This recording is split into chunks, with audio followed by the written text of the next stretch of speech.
Hey everybody, Star 6 Wars 1 here, and welcome to the next video for Fullmetal Alchemist Month 2. For this one, we're going to be taking a look at Fullmetal Alchemist, the Sacred Star of Milos. Now, I'm going to be honest, after watching Conquer of Shambhala, I was not looking forward to this movie at all. Nothing against the movie at all, but I wasn't looking forward to it. So, was it justified, or is it a great movie? Well, let's find out. First up, the story. The story is my biggest problem with Milos.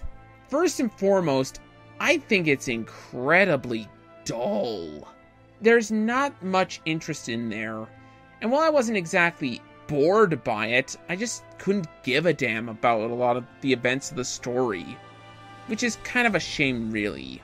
Also, and this is something a big, tiny problem if you think about it, but a huge problem if you really think about it, I feel like Ed and Al's contribution to the story is entirely pointless, and if you remove them from the story, it wouldn't have affected anything at all. And that's a problem because, I don't know, they're the main characters of the franchise. I'm sorry, but that is a major problem. And final problem I have with the story is actually more of a conceptual thing. The movie, I'm not sure if the movie is considered canon. I hope it isn't, because otherwise it would be a continuity nightmare. Seriously, trying to fit it into Brotherhood is just a pain and has so many inconsistencies.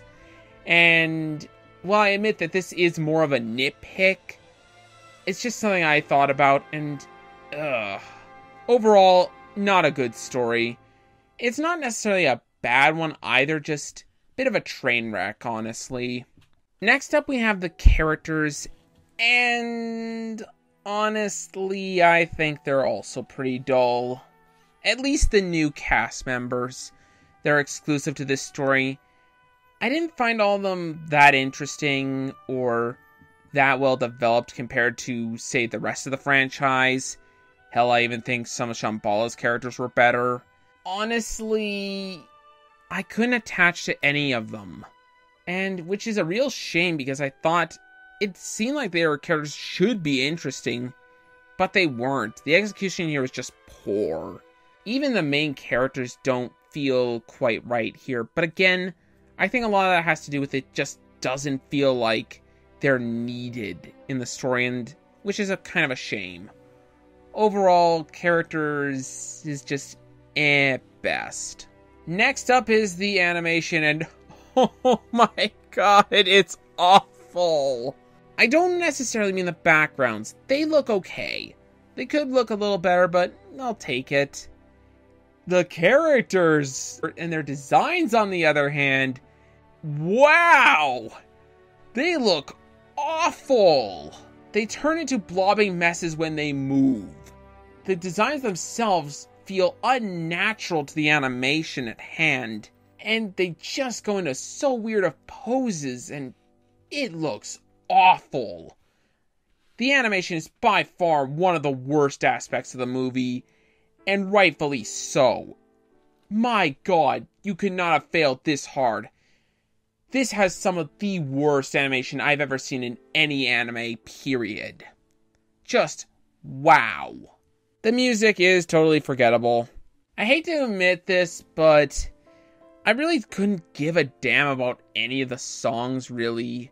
I guess they were atmospheric enough and set the moods right, but that's really about it. There's nothing much to talk about for that. Neither the opening or ending either. They're about the same as the OST. Now, should you go with this sub or dub? Well, I'd say go with the dub. At the very least, it has all the cast members still the same, so... And they do put up a pretty good performance for what they're given. So I'd say go with the dub. Overall, I think you can kind of tell I'm not that fond of Sacred Star of Milos. I wish I was, honestly, as I don't think it's necessarily a bad movie. I just think it's kind of average and doesn't feel like a Fullmetal Alchemist movie. which is my biggest problem with the entire movie as a whole. It doesn't need to be a Fullmetal Alchemist movie. It can just be its own regular movie.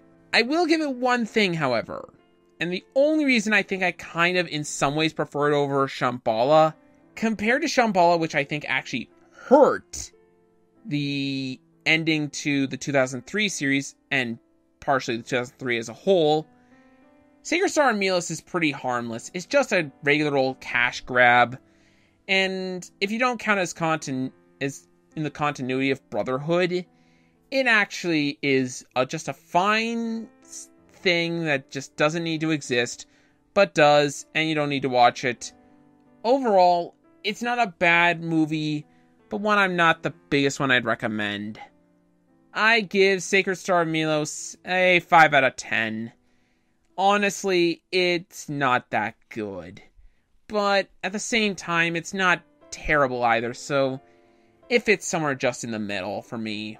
Anyways, that's all from me. This has been Star 6 Wars 1, and I'll see you guys next time.